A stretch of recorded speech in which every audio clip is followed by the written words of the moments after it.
So ito guys, nasa 0 na po yung volume ko. At yung sa monitor gumagalaw. So yan ang problema ng aking DJ controller Newmark guys. So aking papalitan ngayon.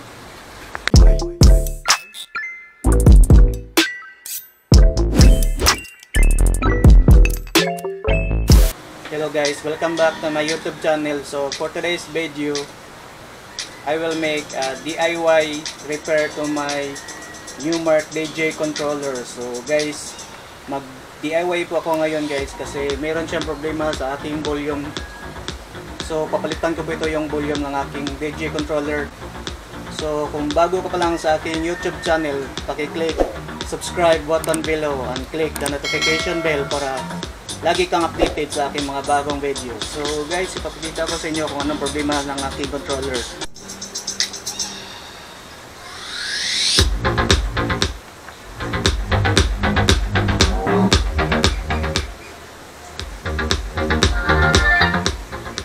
So guys, ito po ang problema ng aking DJ controller. So pag na-off mo yung volume guys, so meron pa rin siyang, so ipapakita ko sa inyo, meron siyang konting problema.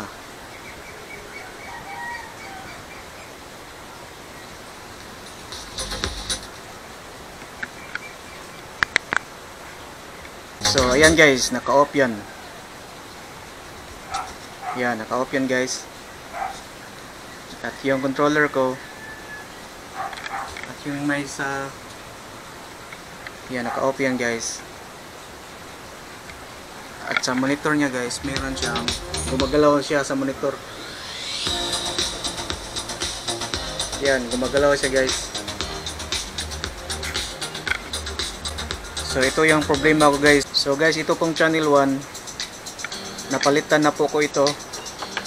At yung pangalawa naman, aking papalitan po ito guys. Yan, tingnan mo, naka-off yan ang yung volume ko dito sa DJ controller. And then sa monitor niya, mayroon siyang volume. Tingnan nyo sa monitor guys, mayroon siyang volume. So ang ginagamit ko, Virtual DJ 2020.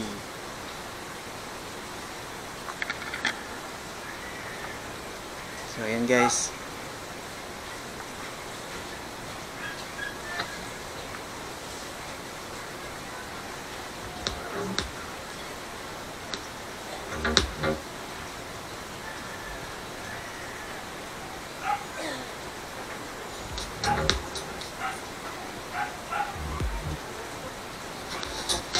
So ito guys, nasa 0 na po yung volume ko. At yung sa monitor gumagalaw. So yan ang problema ng aking DJ controller Newmark guys. So aking papalitan ngayon.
ito po ang volume ang ating papalitan. So ito po, pinalitan na ko po ito yung volume guys. Kasi magkapareho lang po sila ng problema nito. Pag naka-off ang volume mo, umaangat pa rin sa monitor, tumutunog pa rin. So ito po yung original na volume niya guys. So ito po yung pinalitan ko dati.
okay na po guys.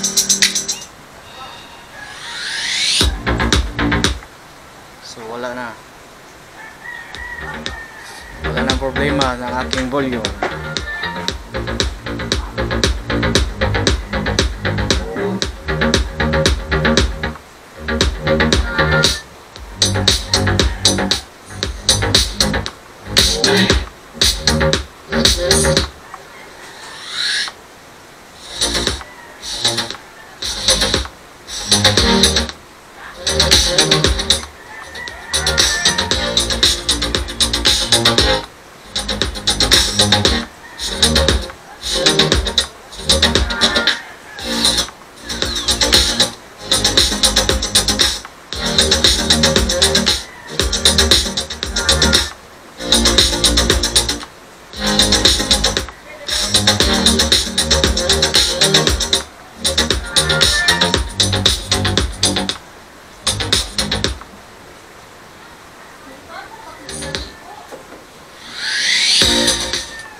So guys, okay na po ang aking Newmark DJ controller.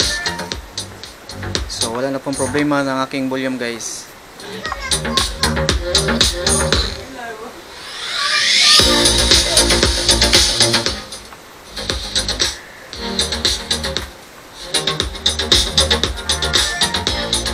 So wala na siyang problema. Okay na po siya guys, ang aking DIY repair.